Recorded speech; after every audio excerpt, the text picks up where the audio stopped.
Alright. Magandang buhay. A blessed Sunday para sa ating lahat. And we're live again sa aking Facebook timeline. And as we celebrate New Year's Eve, a few minutes to go, a few hours to go rather.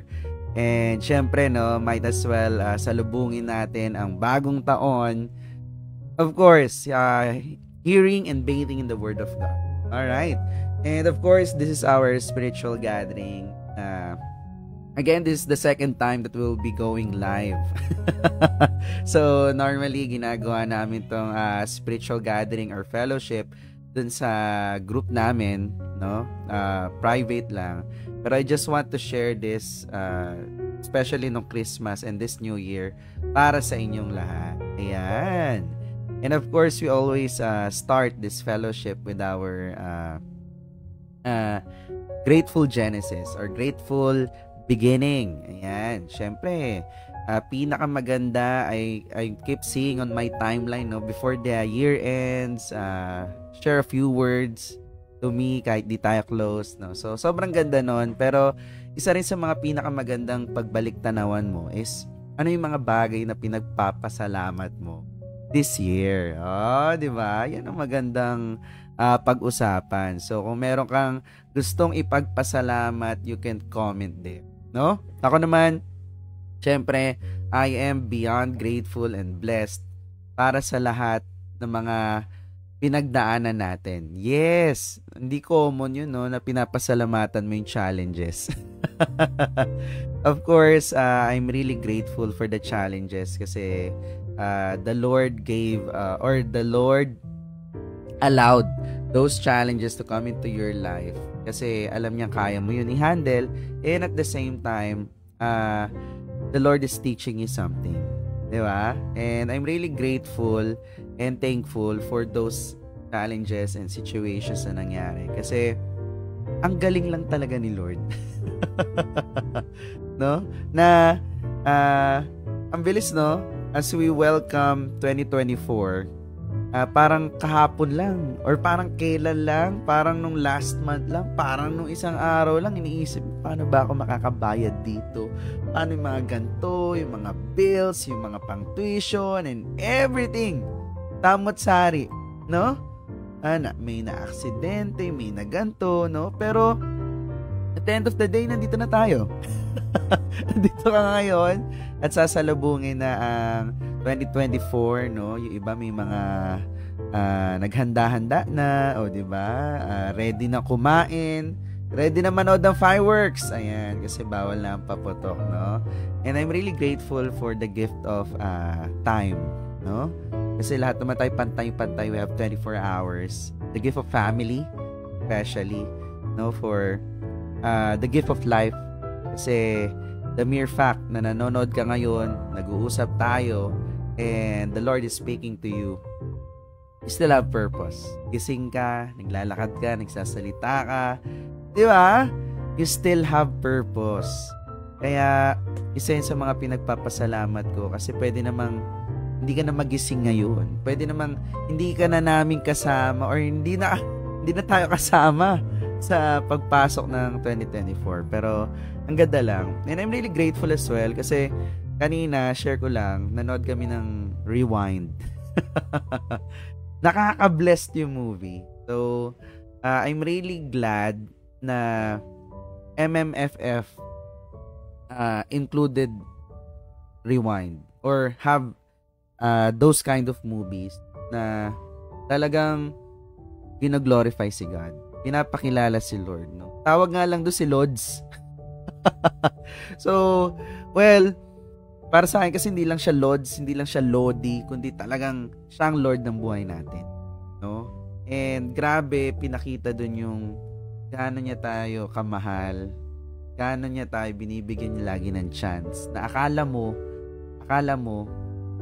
is wala siyang pakialam, na akala mo binigay sa'yo yung problemang yun kasi trip niya lang. Hindi diba? So, everything has a purpose, and once our purpose has been fulfilled, talagang you'll have that peace No, you'll have that peace to, of course, leave this earth and syempre bumalik na dun sa heaven. Anyway, at yun lang ang aking mga pinagpapasalamat, ano. Syempre, actually madami pa pero baka hindi ako matapos sa dami kong gusto ipagpasalamat this year.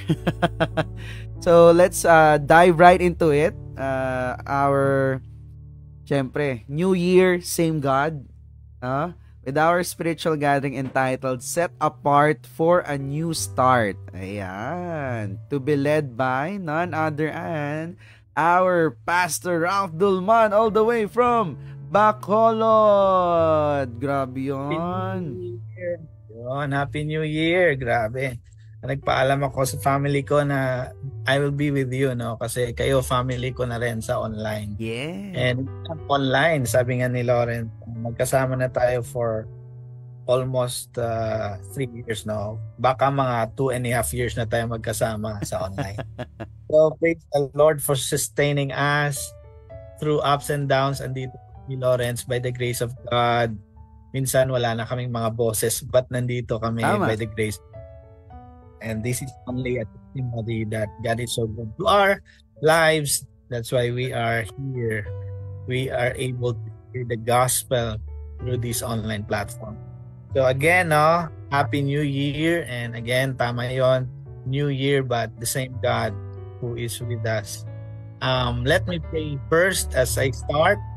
Oh God, I just declare your presence and your power, your wisdom to be upon us as we meditate your word and apply your word in our daily lives. Thank you so much. We are still here. We are with each other online, but I know the proclamation of the gospel is so powerful that we cannot contain it in ourselves. But we are here to spread it, Lord, through social media so that many will hear the gospel, the good news that Jesus Christ was sent to be with us, and not just to be with us, but to save us and to give us new life, eternal life, and abundant life. Not just abundance in material things, but more importantly, abundant in the spiritual things and spiritual fruits that comes from the Holy Spirit. Thank you so much, Lord, for indeed you will set us apart as your people. You will prepare us. You will strengthen us and nurture us to face New Year, because we know we have a higher calling from you and we have this greater purpose why we are here today. Thank you so much. We ask that you give us understanding that comes from the Holy Spirit. In Jesus' name, amen. So, because 2 weeks din akong nagsabi sa aking outreach centers na please spend time with your families muna. Kita tayo sa January. Kasi ang mga Sunday ngayon, 24 talaga. 25. And another Sunday, 31. So it's family time, no? First priority natin yan. First na nga, priority pa. We have to be with our family. Sabi ko, read Luke chapter 2 or Matthew chapter 2. No, with your family. Mamaya, i-read din namin yan, ang Luke chapter 2 as a family. Andito yung brother ko, yung may-ari ng bahay na tinutuloyan ko. And so, we will read together with my parents yung Luke chapter 2. So, pili lang kayo, Luke chapter 2 or Matthew chapter 2. This is about the birth of Jesus Christ. At ito nga yung aking isi-share sa inyo. Na-share ko na ito sa youth, sa kanilang youth camp na overnight. Nag-overnight kami ni Ma'am Sheila. Ang ganda ng view ng mountain. No? Ang ganda ng room namin, Lawrence. Libre lang. Tapat ng magandang mountain. And nagkape kami early in the morning. So, grabe ang favor ni God. I was expecting na hihiga lang kami sa kung saan-saan. But hindi. We were favored to be in that room. Hihiga ka, pag-ising mo, ang ganda ng simoy ng hangin with the mountain. And we went there to minister. Si Ma'am Sheila nag-speak, ako rin nag-speak. And praise God for the response of the youth as well. So thank you so much for that opportunity. So ko na ito, na preach, set apart yung time. Pero inaral ko ulit for you tonight para mas maging fresh siya. At ang maganda dito, Na-preach ko na to two weeks ago. The same passage, but different take na naman. Kaya i-review mo yung ating mga videos for 1 year na sinisave ni Lauren sa YouTube niya. Ay nako, sabi mo, grabe, same chapter, iba na naman yung dating. So let's start. Set apart. Pag sinabing set apart, ano bang ibig sabihin nito sa faith ng mga Kristiyano? Pag sinabing set apart, maalala ko, ang example nito is piniprepare ka kasi gagamitin ka for a special purpose. Parang ang lola ko noon. Pag ordinary days, yung mga baso na ipapagamit niya, Nescafe na bottle, yun yung mga baso namin. Pag may bisita, ilalabas niya yung mga basong hindi nagagamit. Yun ang ibig sabihin sa Filipino. Tama. Set apart. Talagang piniprepare for a special purpose. So sa buhay ng Kristiyano, ganun din naman. The Lord will prepare us for a new start. And pag sinabi ko a new start, hindi ko sinasabi na wala talagang new sa buhay mo. Every day may new thing, because everyone, sabi nga sa isang verse sa Bible sa New Testament, anyone who is in Christ is a new creation. Ito pa, kung kay Christ ka na, bago ka na. Tapos si Christ mismo, every day sa buhay ng tao, His mercies and His faithfulness, they are new every morning. Great is the Lord's faithfulness. Grabe, every day, bago yung awa, bago yung katapatan ng Diyos sa'yo, bago, hindi nagluluma. Every day, bago. So, hindi mo talaga pwedeng sabihin na, ay nako, this is just the same year, nagbago lang ng kalendaryo, ganito pa rin ako. Something is new in the life of every believer, of every Christian. Meron talagang bago. And even sa mga hindi naniniwala, hindi lang nila na-recognize yun. So, new start, no? Maybe, hindi naman to literally na, so mag-resign ako sa work, bagong work, ganito ba yun? Hindi. It could be new task or a higher purpose from God. Akala mo, this year, 2024, tungkol lang to sa mga bucket list mo na nilista na hindi natupad noong 2023. Yan. So nilista mo 24. Mga New Year resolution.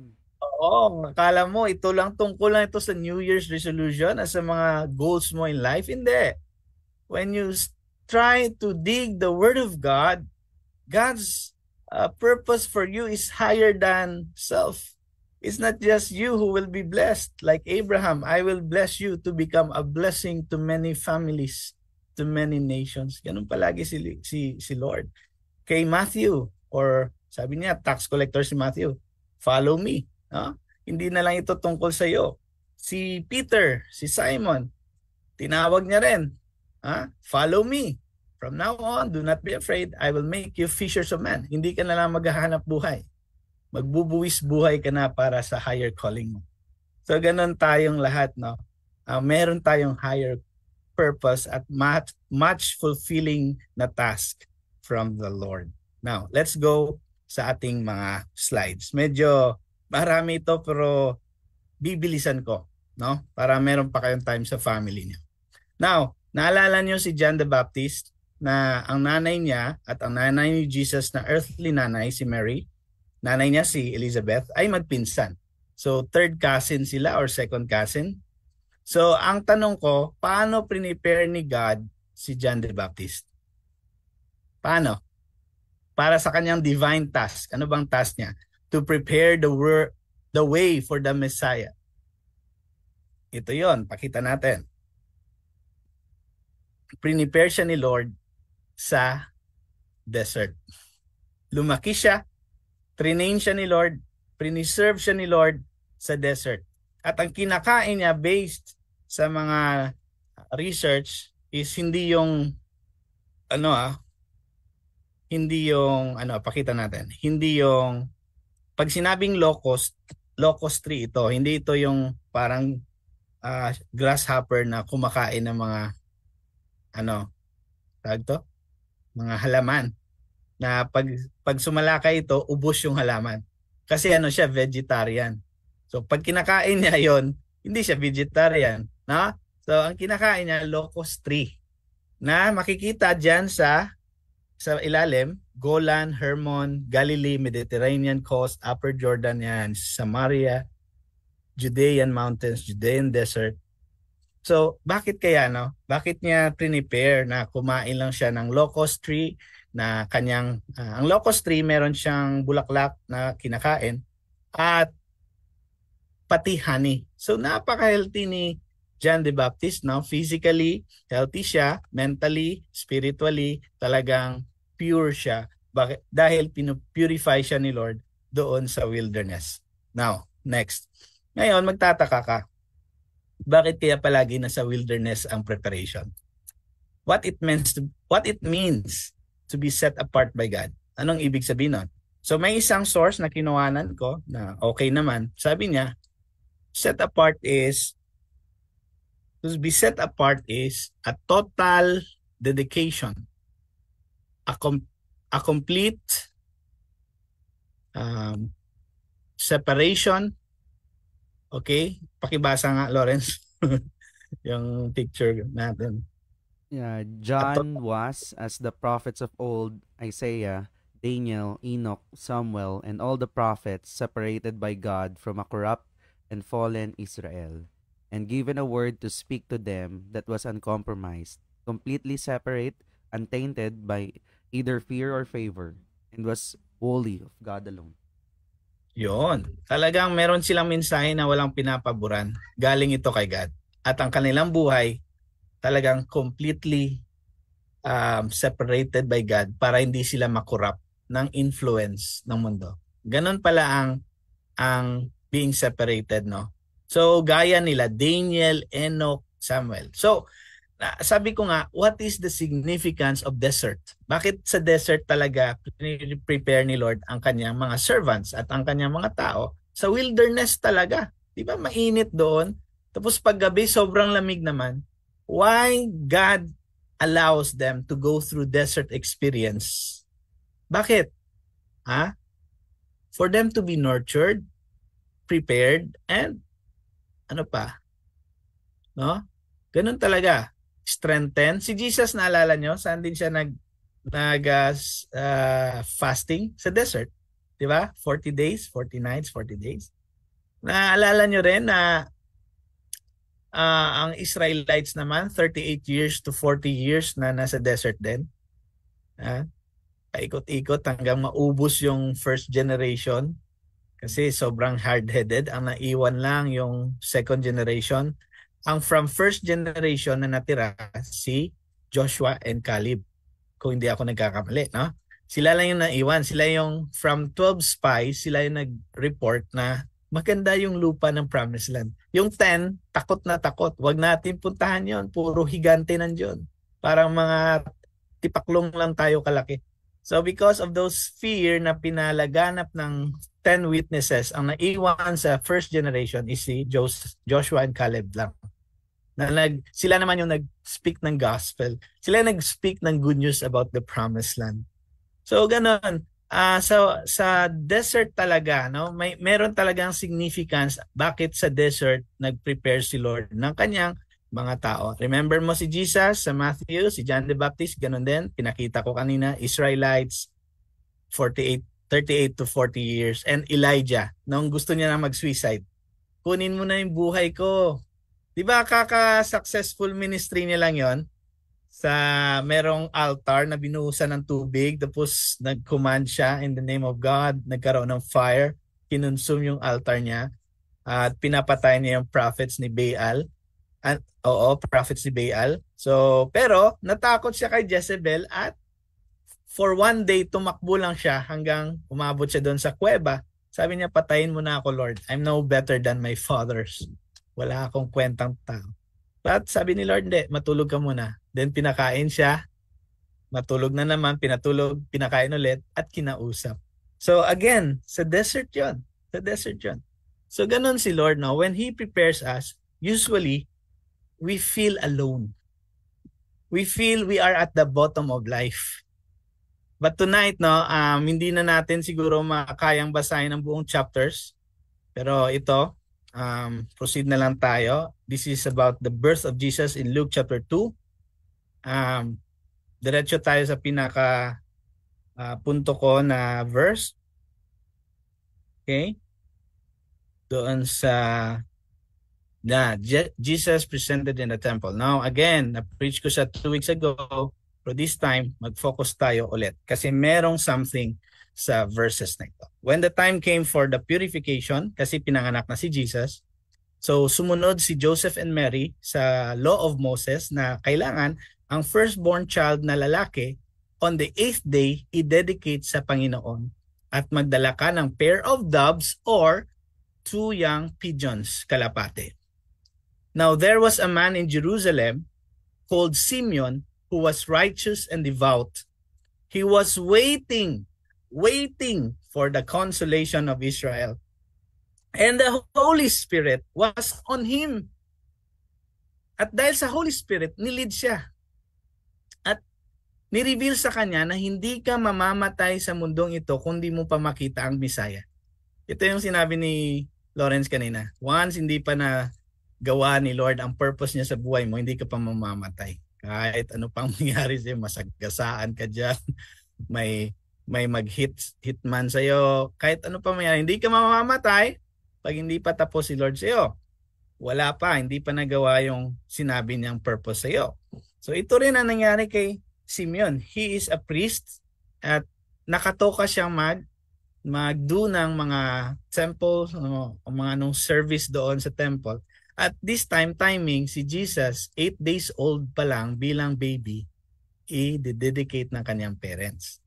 Tamang-tama, he was waiting for the breakthrough of Israel. So waiting, ano bang meron sa waiting? Alam niyo ba? Waiting is a period of learning. The longer we wait, the more we hear about Him whom we are waiting. Ganun pala, waiting is a period of learning.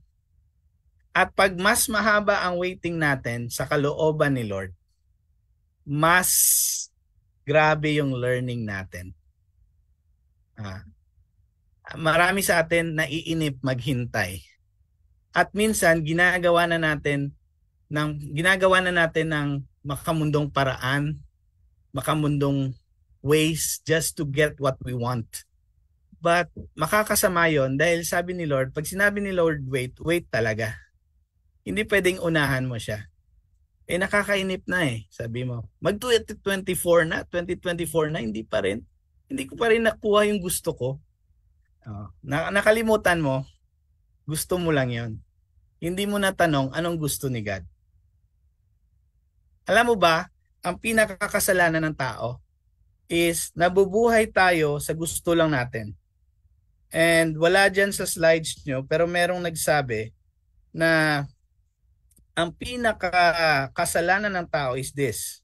Sabi ni R.C. Sproul, natural man's sin is precisely this. Ito yon, makinig kayo. Anong kasalanan natin talaga?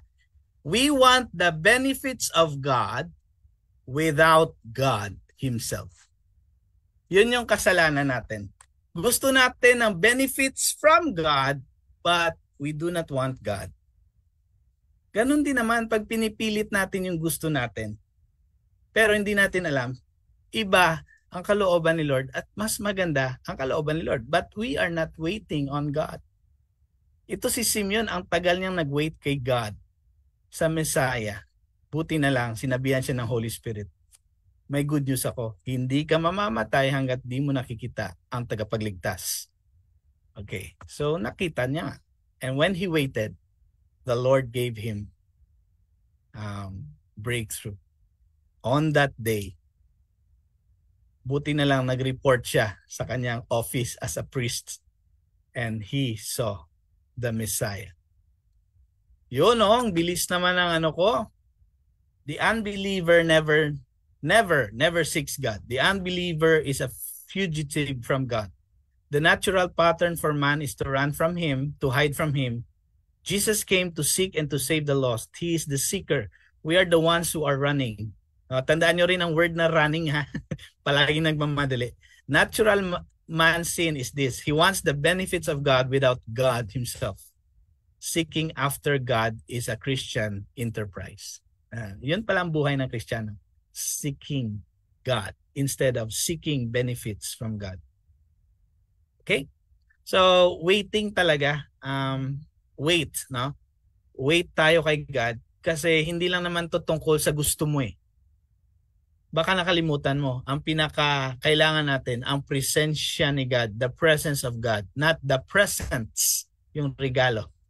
We need the presence of God, not the presents. Okay? So thank you, Lawrence. Ang bilis talaga ni Lawrence mong research eh. So, ano pa? Nasabi ko na to 2 weeks ago that the Advent means the coming. Kaninong coming? The coming of Jesus Christ. And so if the Advent is about the coming, meaning, sabi dito, the Advent season is a season of waiting. But our whole life, sabi nga, our whole life pala is an Advent season. That is a season of waiting for the last Advent. Ano bang last Advent? Yun yung coming of Jesus Christ again. Not as a baby, but as a king. Okay? And I hope no, we are waiting for Jesus Christ as king. Kasi baka pag hindi ka naghihintay, itong masabi ko, pwedeng na busy ka sa mundo, pagdating ni Jesus, pwedeng hindi ka handa. At hindi ka madadala sa kung saan tayo dadalhin ni Jesus. No? Okay. There will be a new heaven and a new earth. Remember that. So Advent, therefore, is the time to listen for footsteps. Listen for whose footsteps? The footsteps of Jesus. You cannot hear footsteps when you're running yourself. Hindi mo maririnig ang footsteps ni God na nandyan na pala siya kung ikaw mismo busy sa pagtakbo. That's why we need to listen. Be silent before God. Okay? Thank you so much for this. Okay. Now, move by the Spirit. Anong nangyari na? Simeon went into the temple courts. Move by the Spirit Hindi lang siya pupunta sa trabaho niya na parang trabaho na naman. Sana tayo rin when we go to our business transactions, I pray you are being moved by God. Hindi lang tayo na parang punta na naman ako sa trabaho. Ito na naman, trabaho na naman. Sana even sa pagpunta sa trabaho like Simeon, pupunta siya as priest sa temple. He was moved by the Spirit. Talagang guided siya ng Holy Spirit. So, ganun din naman sa 2024, when you face 2024, sana we are being moved by the Spirit every day. Day 1 pa lang ng 2024, moved by the Spirit, praying in the Spirit, meditating the Word of God. No? Kasi siya naman ang guide natin. So, when the parents, si Joseph at si Mary, brought in the child Jesus to do for him what the custom of the law required, Simeon took him in his arms and praised God. Sabi niya, Sovereign Lord, as you have promised, diba? Promise ni Lord sa kanya, hindi siya mamamatay hanggat di niya nakikita ito. Ngayon, hawak-hawak niya na. You may now dismiss your servant in peace. Pwede nyo na po akong kunin. Grabe na. Grabe siya. Nahawakan niya na si baby Jesus at sabi niya, pwede nyo na po akong kunin in peace. Grabe. For my eyes have seen your salvation. Now, ang haba pa ng sinabi niya dyan. No? But anong punto natin? Moved by the Spirit. So, when we follow the movement of the Holy Spirit, the movement of God, nasabi ko na to minsan, pero i-quote ko ulit. God's movement is often abrupt and unsettling rather than predictable and settling. Sa totoo lang,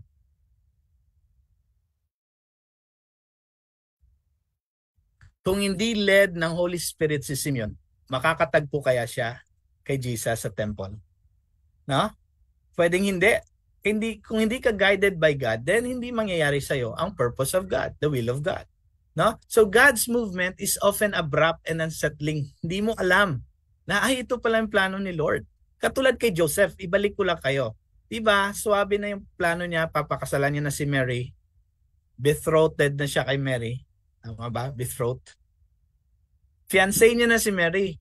Swabe na ang plano. Biglang sabi ni Angel sa kanya, alam mo, may dinadalang tao yan. May dinadalang baby yan sa sinapupunan si Mary.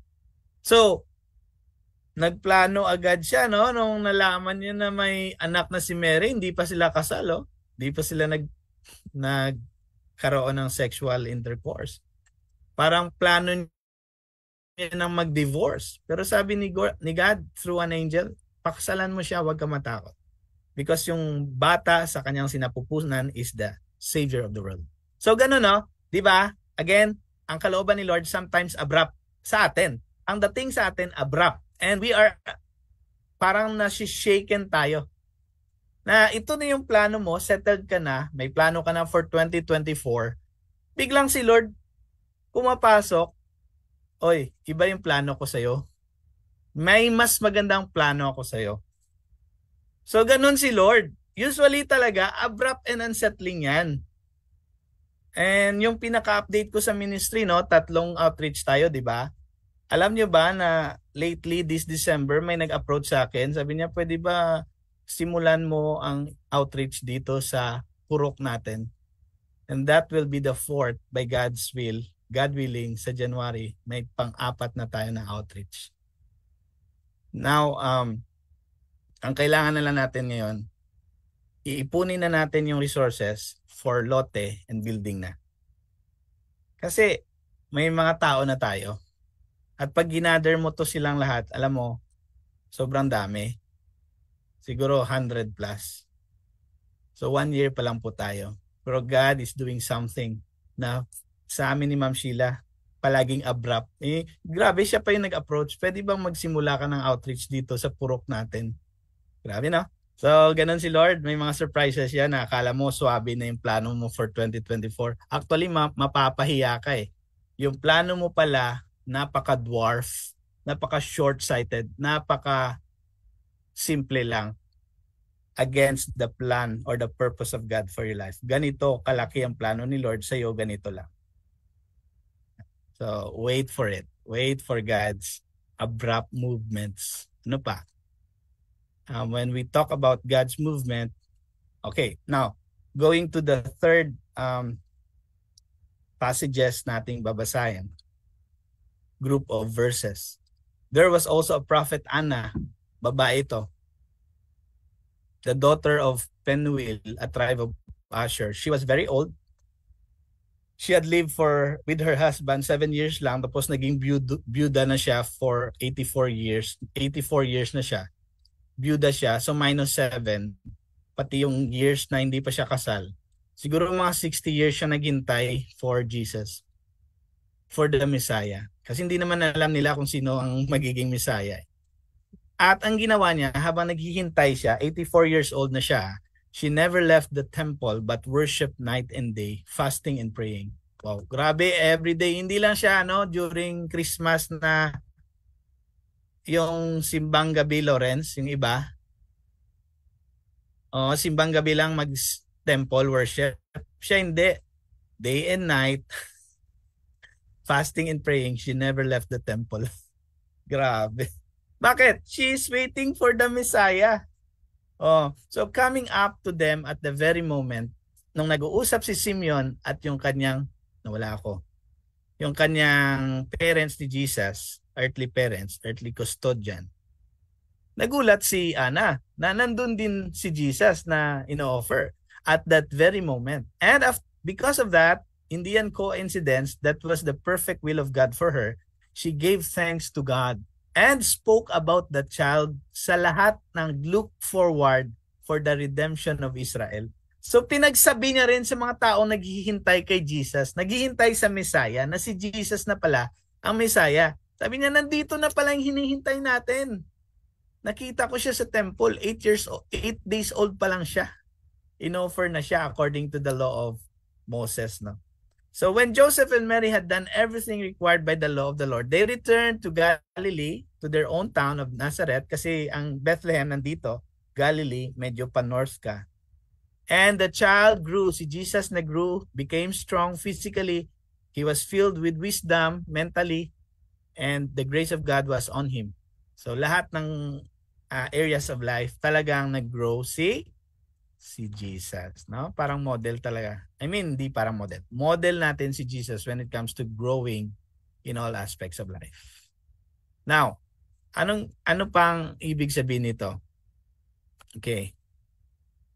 Balik muna tayo sa verse. May verse ako na connected lang, no? Si Jesus nag-progress, nag-improve sa lahat ng aspeto ng buhay. So tayo rin, therefore, I urge you, sabi ni Paul sa mga believers sa Rome pala, sabi niya, I urge you brothers and sisters, anong gagawin? Pakibasa nga, Lawrence. Therefore, I urge you, brothers and sisters, by the mercies of God, to present your bodies as a living and holy sacrifice, acceptable to God, which is your spiritual service of worship. And do not be conformed to this world, but be transformed by the renewing of your mind, so that you may prove what the will of God is, that which is good and acceptable and perfect. Galing. Ang will of God pala, good, acceptable, kanino? Kay God, and perfect. Wow. Anong gusto mo? Magsisettle ka lang sa okay na? Wag na. Dito na tayo sa will of God. But before that, sabi ni Paul, present your bodies as a living sacrifice. Ito mas mahirap ito, Lawrence. 'Di ba? Maraming tao katulad sa ibang religion, kinikitil ang buhay for the name of their God. Alam mo, madali 'yun eh. Yung mamatay ka sa God mo. Ang mas mahirap yung live for God. Kasi hindi lang to one time, every day kang mabubuhay. Agree. Kaya ang Christianity mas mahirap kasi you will live for God every day. Pero kung ang religion mo ay mamatay ka para sa God mo, tapos para makapunta ka sa langit, magkaroon ka ng 21 virgins, sorry mas mahirap po sa Christianity. You will live daily. Ito, they die once. But sa Christianity, you will live and die every day. Yun ang present your bodies. Kasi ang bodies natin, makasalanan ito. Kung hindi natin to babantayan, palagi itong sa makamundong mga desires. Kaya nga, no, acceptable to God. Huwag na tayo, do not be conformed sa mundong ito. Ano bang mundong ito? Ang mundong ito, ang direksyon is para sa sarili. Mahalin mo sarili mo. Magplano ka for 2024 para sa sarili. And pag nakuha mo naman yung mga planong yun, walang satisfaction. Walang fulfillment doon. Mga minanifest pass. Manifest ako na 2024 will be good to me. No, every year is not good. Because the days are evil according to the Bible. Only God is good. May pass, no? May pa-prosperity bowl pa. Yun. Kompleto na ba yung mga prutas nyo? No, sana no. Kung meron ka man ngayon sa bahay mo, ibahin mo ng mindset mo. Kainin mo na lang without meaning. Kasi magfo-fall siya sa, alam mo na, mga witchcraft and everything na hindi yan kalooban ni Lord. Kung meron ka mang 12 fruits ngayon at mga bowls of, ano sabi mo? Prosperity bowl. Prosperity bowl, sana hindi yan ang meaning mo ha. Because sabi ni Paul, wag na tayong makiuso sa mundo. But be transformed by the renewing of your mind. I-renew mo yung mga meaning na nilalagay mo sa bowl. Ibahin mo yung meaning. Wala yon. Yung bowl na yon na bigas, na may bigas, isaing mo lang yon. Mabubusog ka. Walang meaning yon. Renew mo ang mind mo. Ibahin mo yung mga meaning sa buhay mo. Kasi yun na nga, ang dami nating meaning, di ba?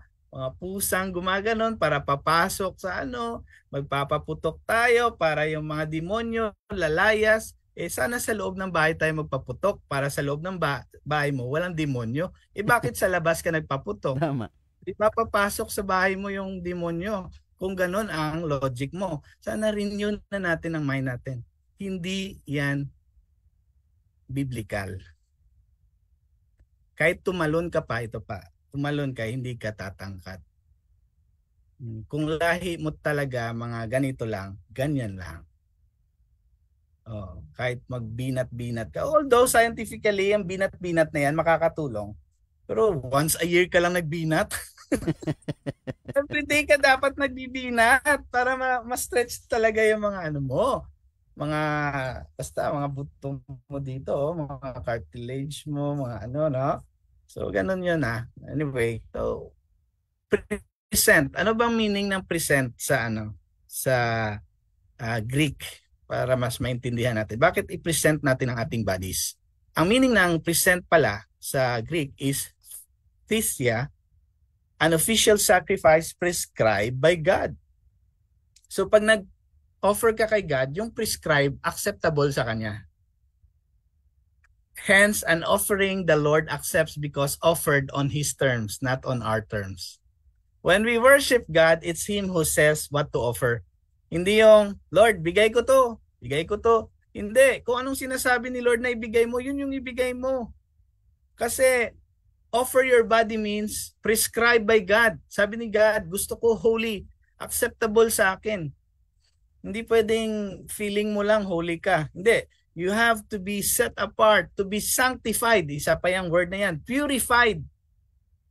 Purified ka. Yun yung acceptable sa akin. Marami kasi tayong mga unholy thoughts Di ba? Unholy thoughts, unholy desires in our hearts. Meron pa akong narinig. I don't know kung latest na interview ito sa isang artista. Pero sasabihin ko na yung interview. Pero hindi ko sasabihin yung pangalan ng artista. Ayaw na mag-research. Tinanong siya, are you a straight guy? I don't know kung napanood niyo to. Straight ka ba? Sabi niya, straight ako. But if God, i-quote ko siya, but if God will enable me and give me the ability to love same-sex, I will do it. Anong klaseng theology yun? If God gives you the ability to love the same-sex person, hindi. Ang logic nito, hindi to biblical kasi God will never ever give you the ability to sin.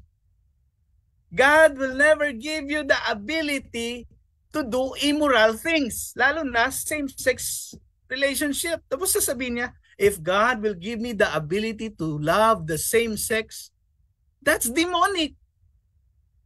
The Lord will not accept that. Kung Kristiyano na tayo, wag na nating gawin yon. Ang prescribed ni Lord sa atin, babae sa lalaki. Lalaki sa babae. Huwag nating baliin yon. Lalo na kung anak na tayo ni Lord. Okay? Kasi hindi tayo magiging acceptable sa Kanya. Okay? So, clear na tayo dyan kung may reaction kayo, huwag nyo akong sugurin. Si Lord ang kausapin nyo. Okay?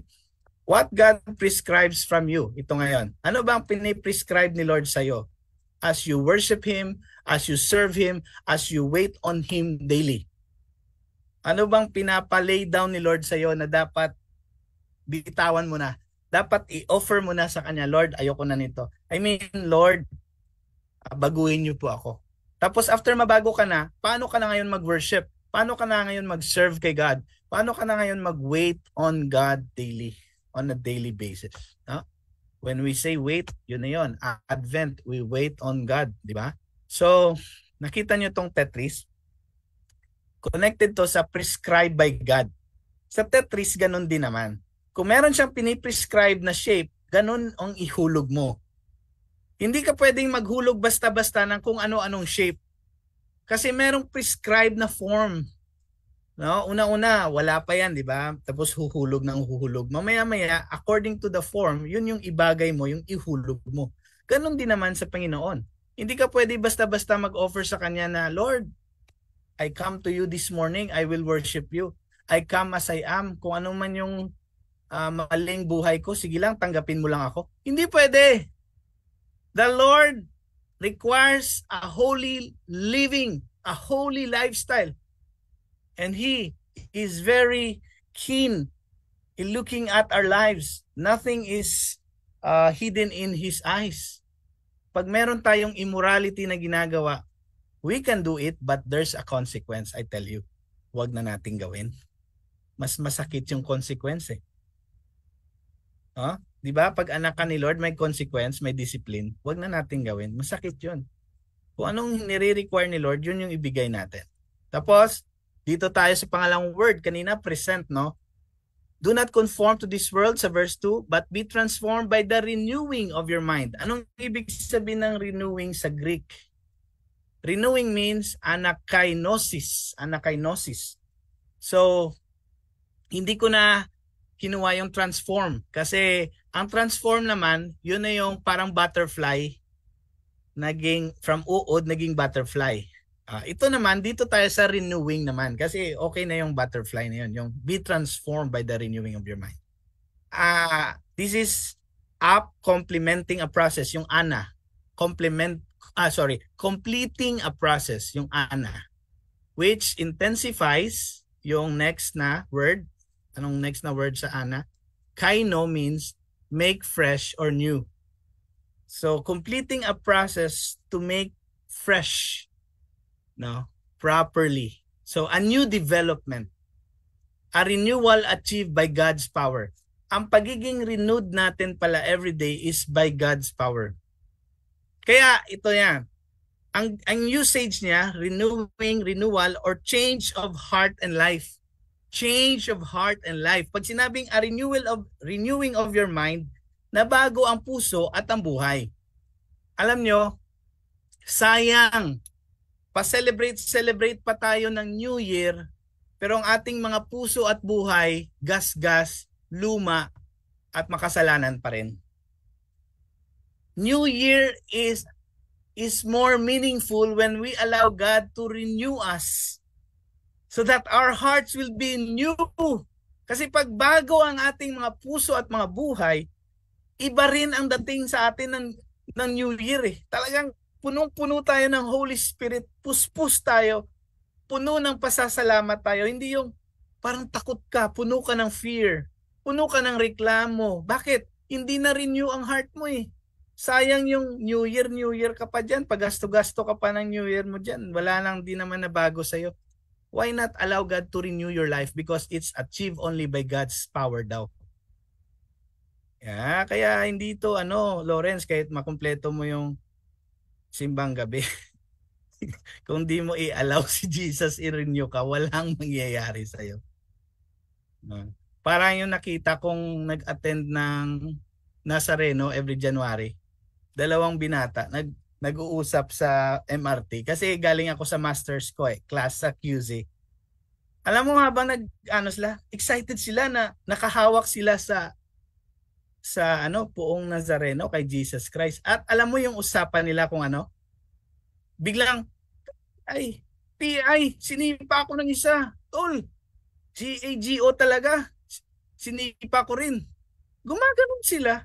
Humawak daw sila sa Nazareno, pero ang usapan nila, nagmumurahan, walang renewing of heart. Kasi we try to renew ourselves by our own effort. Hindi pwedeng mangyari yon. We need the Lord to set us apart, to purify us, to sanctify us, so that as we face New Year, we have a new heart and a new life. Diba? Kailangan natin si Lord. Huwag na tayong mag-try hard na tayo mag-renew sa sarili natin. Let God transform and renew your life. Okay, the last word. Kanina, yung present, renewing, this time yung perfect. Bakit kailangan ma-renew ang ating mga minds? So that you may prove what the will of God is. And the will of God is good, acceptable, and perfect. Anong ibig sabihin ng perfect sa Greek? Hindi ako expert kinukuha ko lang ito sa internet, syempre yung hinahanap ko sa dictionary ng Greek. Ang perfect is teleos. Consummated goal. Wow! Ganun palang perfect, consummated goal. Ano pa? Mature, from going through the necessary stages to reach the end goal. Develop into a consummating completion by fulfilling the necessary process. Nakita niyo yung word na necessary? Magiging mature ka lang as you go through necessary stages and necessary process.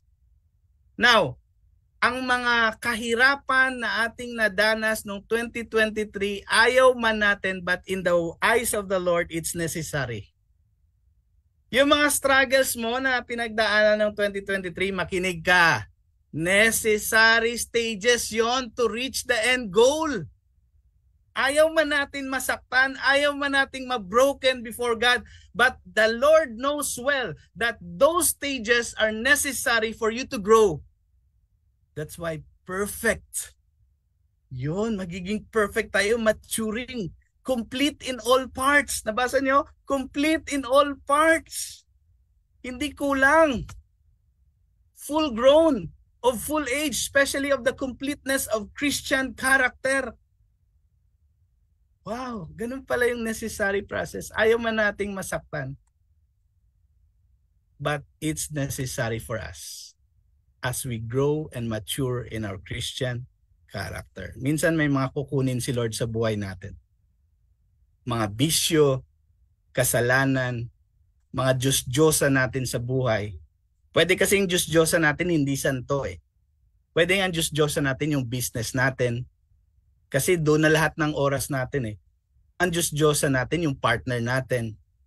And God can take that away for you to grow and to be complete in all areas of life. Now, pakibasa nga naan. What are the necessary? What are the necessary stages that often are painful to go through in this spiritual journey we are in? Usually, can you guess ano mga necessary stages na kailangan natin pero ayaw natin kasi painful siya? Can you give me words before we go to the next slide? Ano yung mga painful stages na pinagdadaanan natin? Broken-hearted, mga ganyan. Broken-hearted. Mourning, yes. Financial problem, family problem. Financial, ano pa? Yes, ano pa? And separation. accident, Death, utang. may nakakaaway. Yeah. Conflict. Conflict. Okay, push ko na ang button na. Ito ang mga necessary, few of the necessary stages we are going through na ayaw natin. Waiting, isolation, solitude, mag-isa ka lang with God, purification, honing, yung para mag-surface maging maging smooth. Hinahasa. Pruning, inasa. Pruning naman, kinakat. Agay, masakit yon. Agay sa Ilonggo. May Aray. tinatanggal. Oo, tinatanggal. Kaya mas mabunga ngayon ang bayabas namin sa labas kasi pinuprune ni Daddy everyday yan. Ano pa? Tests, grief, tears, preparation, training, molding, discipline, correction, rebuke, trials, persecution, troubles. The Lord said, in this world, you will have troubles, but be of good cheer. Sabi ni Jesus, I have overcome the world. Hindi lang troubles. Hindi niya sinabi, I have overcome troubles. I have overcome the world. So si Jesus na overcome niya yun. That's why we need Him. So ang dami pa. These are just few, no? Alam mo, minsan there are battles na mag-isa lang tayo. Alam niyo ba yon? Ito yung narinig ko sa VCF kanina. Nagsimba ako. Nagulat ako. Ang title ng sermon, Set Apart din. Okay. Now, ito na yung sabi ni Naan. Bakit nagta-timing talaga? Kaya nga nagsimba ako Naan para malaman ko talaga. Timing na naman. Kasi sa January, may prayer and fasting pala na Set Apart yung title. Yun yung programa ng Victory VCF. din. Oo, ng Victory nga. So, sabi, sa buhay ni David, like him, he faced the battle alone. He faced Goliath alone. May mga battles sa buhay natin na kahit kasama mo asawa mo, kahit kasama mo family mo, ang churchmates mo, ikaw lang talaga ang mag-face niyan. Pero ang maganda, sabi ni David, this battle belongs to the Lord. I make war in the name of God. Grabe, no? So, like how the Lord delivered me from the beasts, from bear, from lions, from wild animals, as I am being as a shepherd of the flock. kung kaya niya akong protektahan at kaya kong i-overcome yung mga wild beast. Di ba mga bear pag tumayo parang 9 foot din yan? At mas wild pa yan kay Goliath. Di ba? Mas wild kay Goliath yung bears. Pero sabi ni David, napaka-confident niya kay Lord. Wala namang kaibahan eh. Kung dineliver ako ni Lord sa mga wild beast, ano to? Same lang to. He will deliver this giant in my hands because this battle belongs to the Lord. Ang galing, no? So, ganun. We face wars alone, but actually, hindi ka alone because God is with you. Remind mo sarili mo, God is with you. Ano pa kung merong nagpipray sa'yo na church? Diba? Napakaganda yon. So, ganun ang mangyayari sa atin. No? When the Lord is preparing us, it's always in the desert. Mahirap talaga yan. Nasa desert palagi. Doon tayo nag-isolate, doon tayo mag-isa lang, pinupurify tayo, pinapalakas tayo ni Lord. Pag sinabi mong desert, ang pumapasok sa isip ko si Elijah eh. Napaka-helpless niya. Sabi niya, kunin mo na buhay ko, Lord. Yun yung desert, yung times na hindi mo na kaya yung sitwasyon. Yung na-realize mo, without God, wala ka talagang maibubuga. Yun yung desert. For me, that's desert eh. Yung ipamumukha ni Lord sa'yo, oh, kaya mo anak? Kaya mo? Tuyong-tuyo ka na eh. Wala ka nang magagawa. You need me. So, ganun ang mangyayari sa atin. And as we go through those painful processes na necessary sa ating maturing faith, ano naman ang magiging resulta ng itong pag-set apart ni God sa atin? What could be the end result? Ito naman yon. Lahat ng nakalista kanina, ito yung kabaliktaran.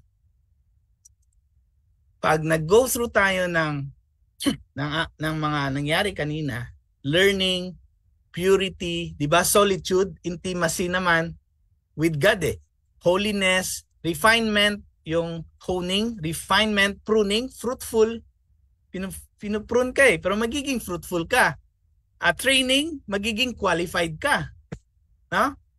Magiging ready ka, prepared, Galing. wisdom. Yeah? Lahat ng kabaliktaran kanina, tingnan mo nga ulit. Check mo nga ulit yung kabaliktaran nun.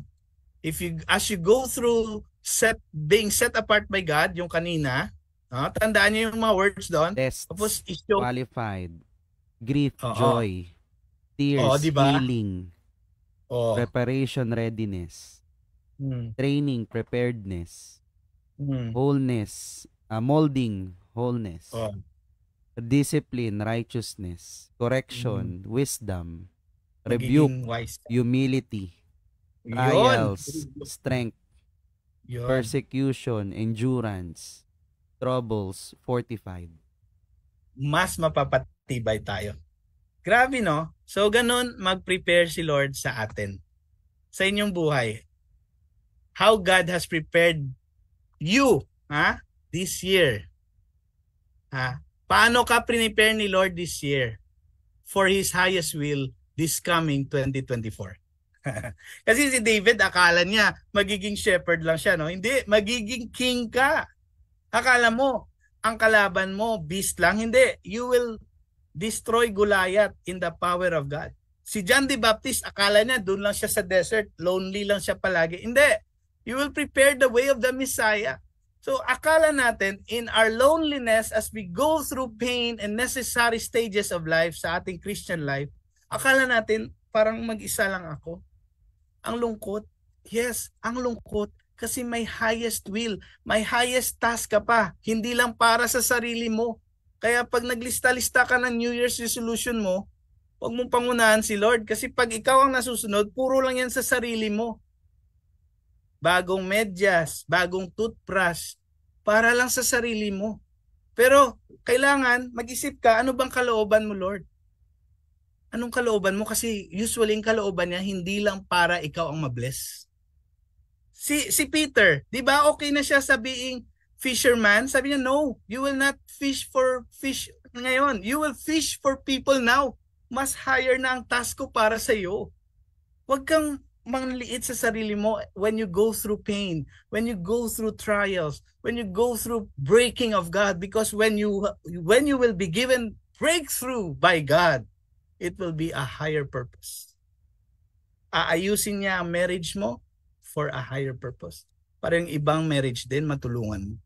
Aayusin niya ang buhay mo para yung iba rin ma-counsel mo. Aayusin niya ang messed up life mo para maging testimony ka ngayon sa iba. God has something for you for 2024, but not just for you. It's for His highest purpose for you, to be a blessing to many. Ito, to bless you again. How God prepared David? Una, ganyan lang, bears, mga sheep lang, pero naging king pala siya. Ito, ibalik ko kayo sa church planting muna. Anong ginawa ni Lord sa Share Christ community? Listen carefully. Ano ang ginawa ni Lord sa Share Christ community ngayong taon? At ano pa kaya ang gagawin niya next year? Kasi may ginawa niya siya this year eh. Tingnan niyo. Ang ginawa ni Lord, no? Kasama kayo dito. We started January 2 outreach lang. Itong pinakita kong picture, January 2023 ito. 2 outreach lang yan. Tapos nung July, nag-joint worship kami. At merong mga baptism niyan, 5 lang. Slowly but surely tayo. Wala pang kasama yung online. Tapos nung December, ito na. Again, konti pa lang na-baptize. Ito na nung December. And take note, wala kaming sasakyan na marami. Kung marami yan, i-times 3 mo ito. Yung nakaupo, i-times 3 mo yan kung may sasakyan kami. That's how God is doing this year 2023. Hindi ko na lang alam ano pang gagawin niya sa 2024. Pero nag-open na ng account si Ma'am Sheila for building and lot. And the resources we will gather for this 2024, doon na namin ipapasok for the church, lot, and building. This is a very ambitious dream, but this is not my dream. This is God's highest will for His church here in what we're doing sa Negros. So all glory belongs to Jesus. Ito yung ginawa niya sa church planting dito for 1 year at kayo ay kasama dito for being our ministry partners. And I thank God for you. No? Hindi lang ang ministry na provide, pati kami. Alam ni Naan yan. Alam ni Lawrence yan. Alam ng iba yan sa inyo na hindi lang ang ministry ang na-provide, pati kami. Pag may sakit ang 3 kong anak, namumroblema ako, wala na akong buhok pero nalalagas pa rin.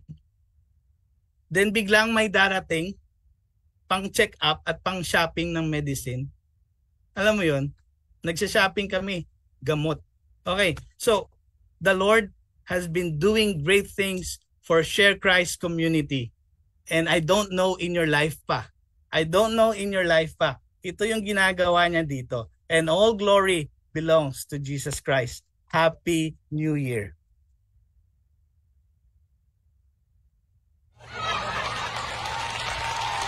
Praise the Lord. Galing ano? Grabe yan. Galing, ang galing. Nakaka-blessed. Sobrang nakaka-bless, no, yung mga narinig natin tonight. And gagawin na lang natin short, no, since malapit na ang New Year. Ako, pinakatumatak sa akin, I really love the analogy, yung Tetris. Sobrang simple pero sa pool eh. Tama, no? Ang dami natin ginagawa na yun yung will ni Lord. Ang galing, sobrang basic eh, no? Kahit sino maintindihan mo eh. Pag hindi mo masyado maintindihan, may sinasabi doon sa verse. Pero na ina-explain ni Paz yung sa Tetris, paano nga ba nalalaman yung kalooban ni Lord, yung will ni Lord, o yung purpose niya para sa'yo? Na ginagawa mo ba talaga yung will niya, or may sarili kang plano, may sarili kang galaw? No? Na tama, no? Na syempre, wala naman siguro hindi nakalaro ng Tetris eh. Diba? Na tama eh. Kapag nagkakamali ka kasi doon, nagkakaroon ng awang. Diba? May gap. Hanggang sa, alam mo yun, napapatungan. Mag-game over kung palagi na lang mali. Yes. Tama. Hanggang sa mapuno, no? Wala nang paglagyan. Diba? So, So, ang galing lang nun, Tama. Pero, ang good news about it, is kahit nandun ka na sa dulo, pag ginagawa mo na yung tama, bumabalik. Di ba? Ang galing, no? Galing. Bumabalik siya. Kaya, ang galing, sobra akong na-bless dun sa Tetris part na yon. Kasi, ang galing talaga. Talagang, sabi ko nga ako kasi, syempre, fresh na fresh kasi sa akin. Share ko na naman, no? Dinanood nga kasi kami rewind kanina. Must watch talaga.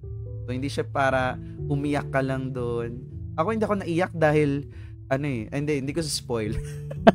Basta may nangyari doon sa dulo. Hindi ako naiyak dahil doon, but naiyak ako kasi naramdaman ko yung love ni Lord. No, yung second chance niya, yung alam mo, binibigay niya lahat sa iyo. No, naakalam natin kasi minsan when we are in our darkest moments, lowest points in our lives, na parang nandun ka na questioning God, bakit ganto, bakit ganyan. Pero what's striking about me is isa pa doon sa sinabi ni Paz, yung perfect. Alain mo yun, no? When you go to the Greek word, laliman mo pa, nandun pa rin yung process. Diba? The necessary process. No? So, para pala maging ibig sabihin, talagang it makes sense kung bakit mo pinagdaanan yon. No, yung mga pinakita ni Paz diba? Ang dami Kaya ka pala nandun. Kaya pala, doon ko lang din naintindihan ngayon kung gaano ka-great yung plans ni Lord for you. So, sobrang great nung plans niya. So, sobrang perfect nun. Nandun yung proseso. No, akala natin kasi, di ba, practice makes perfect. Pero, ayun pala yung pinaka-essence nung perfect, yung word na perfect. Ang galing lang. Ayun lang para sa akin muna. Ayan. Kaya, ulitin ko, hindi pwede yung good vibes lang. Tama. In the process of God, there will be negatives. Hindi puro positive. Yes. Galing. Ayan. May gusto pa ba mag-share? Parang ako na yun. Happy New Year! And sa mga viewers ni Jill Lawrence, it's really great again na we can always go back, no, kapag sa Facebook natin to ipinlay. And Paz, thank you. Grabe sa buhay mo. We're ending the year very strong. Na grabe, punong-puno talaga ng, alam mo yun, ng pagpapala galing sa Lord. Ang tumatak sa akin dito is something na, yun na naman, talagang kinikilabutan ako kanina kasi I was sharing dun sa kapatid ko, yung isang kapatid ko na, this is a test of faith na kaya nangyayari yung mga bagay na nangyayari sa'yo. It's one of the reason is magiging testimony kas. Kung ano yung eksaktong sinabi mo, Pas. That's the exact statement that I told him. Kasi in the process yung necessary stages na sinasabi niyo, Pas. It's really, God is just. So, ano yan talagang ipaparanas niya sa'yo yung mga worst feelings na kailangan mong maramdaman for you to be able, it's a test of faith. Kung gaano ka tibay sa mga panahon na wala, or konti lang, or hindi talaga, zero talaga. Kung gaano mo kakapitan talaga yung Lord. Kasi sa sobrang, sometimes when we are broken, we only rely on things like, say for example, alak, 'di ba? Kaibigan, kakilala, and whoever it is. But then you always, alam mo yan, narilimutan mo that there is really a God that is really watching you from the very start. Sabi nga nung isang mentor namin na kung babalikan mo yung footprint kung paano ka nagsimula nung sa mga pangit na nangyari sa buhay mo. Say for example, hindi maganda yung pagkabata mo o hindi maganda yung nangyayari sa'yo, 'di ba? Dumarating talaga sa point na akala mo wala lang Akala mo hindi nandun si Lord, and sometimes you question him sa capabilities niya because you are in a certain situation. Lord, ba't nangyayari sa akin tong ganito? Bakit ako pa of all people, di ba? Pero at the end of the day, you will realize God is really great. And meron siyang nakaalaan talaga na para sa'yo. And yung sitwasyon na meron ka, it's for your own testimony in the future and para mas maging blessing ka pa sa maraming tao. So, I'm very excited na yung 2024, we declare really that there's a lot of people that we can reach through this, alam mo yun. Sobrang galing nung naisip ni Jen Lawrence na i-play siya through Facebook kasi on YouTube, people can see it, but then on Facebook, mas marami pa tayong marireach na tao and mas marami pa rin talagang, alam mo yun, I can see that Share Christ community will really be a church, no? Like in future base, malapit na yun. Malapit nang mangyari yon and we will really pray hard for it. And we are blessed, no? Kami nila Jill Lawrence, nila Ricky, ni Mama, and actually nakikinig yung mga kapatid ko, praise God. So, alam mo yun, kumbaga, we will continue to support yung community natin because we know for a fact na yung lahat ng mga bagay na we are, alam mo yun, offering to everyone is mas marami pang makakatulong na matutulungan ng ibang tao. So God bless us all. Sobrang excited ako. We will really pray hard for it. So God is great. He will give it. God is the God of suddenly, bibigyan niya yan. Amen. Lalo na kapag na natin. Thank you. Amen. Pagka lang talaga may inip. Grabe, no? Huwag kang mainip. Waiting for 60 years. But grabe, thank you so much, Pastor. Dito pa lang I want to express my gratitude, no, for the almost 3 years of our partnership here, no, na partnership pero parang kami naman na talagang sinaserve mo, Pas. No, pero I'm really beyond words cannot express, but the Lord knows how I'm thankful na using you as the steward and shepherd, no, para sa amin. Anyway, glory to Jesus. Thank you, Lord, no. Anyway, let us muna. Sige po, picture po tayo. Ayan, no. Hey, hello, Rose. Happy rin nakikinig din na Rose. Ayan. Happy New Year sa inyo. Picture hello, po muna tayo. Ready? Hello. 1, 2, 3. Dami nakikinig sa atin, no? Online and offline. Si Mother. Yung kapatid ko po, si Romeo, at saka si Romel. Si Herty, yan, kilala niya. Ako po yung Tapos yung 2023, answered prayer na. Grabe. Yes! Rose. Hello. Nagdadasal ni Mother. Grabe yan. Praise God. Puro maganda kayo. Oo, alam ko. Ako po. Grabe, naka-live sa regards sa inyo dyan. Grabe. Yes, continue to pray for one another. Also kay Luz. Yes. Hirap ito sa kanya, mahirap. Kay Luz, yes, Father, please continue to pray, Luz, in your prayer time. Yes. Pang mahihirapan, continue to pray for one another. Yes. Pray na because we'll spend our time with family now. Okay, let's pray. Yes. Let's pray. Let me declare the benediction for you all. Lord Jesus Christ, salamat po. Hindi ito accidental that we are here now. We are gathered to listen to your word, and your word will really purify us, correct us, straighten our wrong beliefs or crooked path. Salamat, Panginoon, dahil you continue to guide us. You continue to give us wisdom and guidance na kailangan natin. It will be painful to go through sanctification, purification, nurture, or training, discipline. Pag kami ay nagkakamali, nandun yung discipline mo. Mahirap po yan, masakit. But these are all necessary stages of our Christian growth.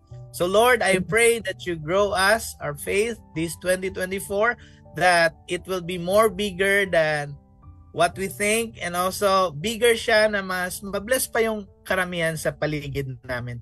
Lord, let our influence spread and widen so that we will be more effective in our Christian life. We will be more effective in sharing the gospel, sharing the good news to others, and that they will also know Jesus Christ as their Lord and Savior. Salamat dahil 2.5 years na kaming nagsasama. Marami ng bunga, marami ng baptisms ang nangyayari online. Maraming na-reach out kay Jesus. Even sa face-to-face, marami po kaming harvest. So continue to use us, O God, to be salt and light to others. Lord, I now declare the blessing to be upon each family. Sa mga hindi na sama, bless them, O God. Sa mga nag-iisa ngayon, let them feel that your presence is with them and you will never forsake them, nor leave them alone. You are with them, Lord. As your children, we are with you and you are with us. Lord, continue to grow our faith. Thank you for your presence. You are always with us. And Lord, I pray that you make us a blessing to many more people, many more families. And through this platform, mas marami pang makakarinig nito at makakakilala kay Jesus Christ. Thank you so much, Panginoon, in the name of the Father, of the Son, and of the Holy Spirit. In Jesus' name we pray. Amen. Amen. Happy New Year, everyone. So happy for you, Ma'am Ana and Naan, sa inyo. So happy Herky. Yes po, Pas. Happy New Year. Happy New Year, Pas. Happy New Year, everyone. Happy New Year. At ang cute ng Lawrence, Bless. Thank you. Thank you, Bye. Pas. Thank you, Pas. Welcome.